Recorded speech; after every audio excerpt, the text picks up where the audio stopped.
They come from 18 nations, and half of them are here for racing. We are in the shadow of the icon, joined by the delightful Jack Amy. Jack, the fans are here, the riders are ready. Challenge for these riders. They've got a bit of experience under their belt, lots of them in the ETC. And obviously backing that up with pole position yesterday. The perfect way to start his Moto3 Junior World Championship campaign. Plenty of riders from ETC have stepped up for this season, and they're also across the entire grid. Here we're looking at Leonardo Zanni as well, who will be starting from P. We can be surprised by Ramadipa anymore after those 2 wins last year, including here in Catalunya. He was really impressive yesterday in qualifying as well. He was, yeah. We can't be surprised by him anymore. You mentioned the win here last year. Incredible effort from, I think it was P24. That's the kind of incredible racing that we're going to be bearing witness to here today in Barcelona as well. As we look at our P4, Guillaume Planck, the Frenchman, starting in a good position to really get points on the board and challenge for that podium as well. Carlos Cano, the 2024 ETC champion, cruelly denied by technical disqualification last time in the ETC, in which he was beaten by Fernando Barrosa. A poor start compared to what people expected, but soon bounced back. Very unlucky with the technical issues and technical disqualification that effectively... Very happy with that, given just how competitive a rider he is. He's looking up and he's seeing his ETC rival on pole. Junior machine, fantastic rider. Really one to watch as things get underway here in Montmeló. The Italian is definitely one to watch. A best grid position for him secured yesterday. Here in this opening race, we've got 14 laps to enjoy, of course, and here we have the Venezuelan Martinez, who is another rider who's been really impressive over the course of his time in grid. Here we are then with Kiandra Ramadipa, the Thai rider, who is starting from P9. He's another really impressive. The gap left by the riders who have moved on is being filled, and filled very, very impressively. Now we've got Mononyani from South Africa. Here we are with Enzo Bellon, the CIP Green Power Junior Team Machine.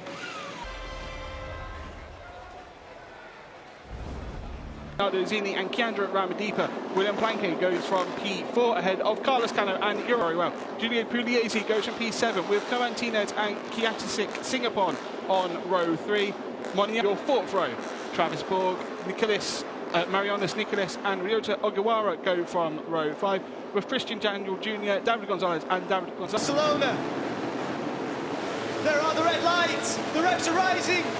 And we are away in 2026. Barrosa gets away incredibly well as well. From on the inside, not quite. As we approach turn 2, Barrosa is leading as we move into sector 2. Mentioned Moto Junior and anything can happen. It is still Barrosa who leads.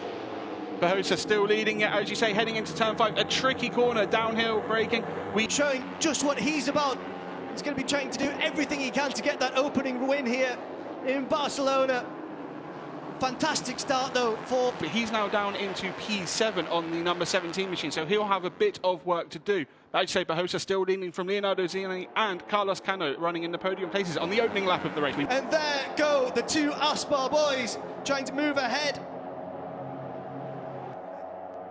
Going into turn 1, both Aspar riders and now leading this race after a phenomenal move on the start-finish straight. And I think we're going to be seeing very similar moves throughout the course of not just this race, but every race over the course of the day as well. But Cano has done exactly what he intended to do there. He was probably biding his time. He's probably been planning that.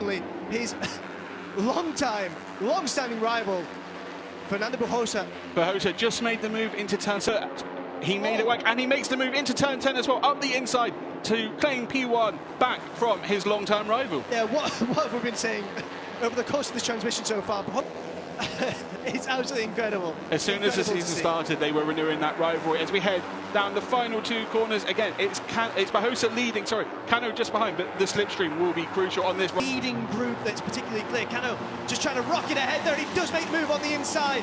But they're still on the run down to turn 1 here. It is Cano for the time being, but now Julio Pugliese appears to have taken the lead. Is he going to take the lead into turn 1? He is. He's only going to be able to strike back at turn 2. It doesn't look. Now in P5, as you mentioned, Julio Pugliese has now taken the lead as well from Carlos Cano, his teammate, in that. Yeah, absolutely incredible stuff from Travis Borg. Leonardo Zanni now moving up into P3, into turn 10. It is the hairpin, it is Pugliese who's still leading. On the outside goes Bujosa.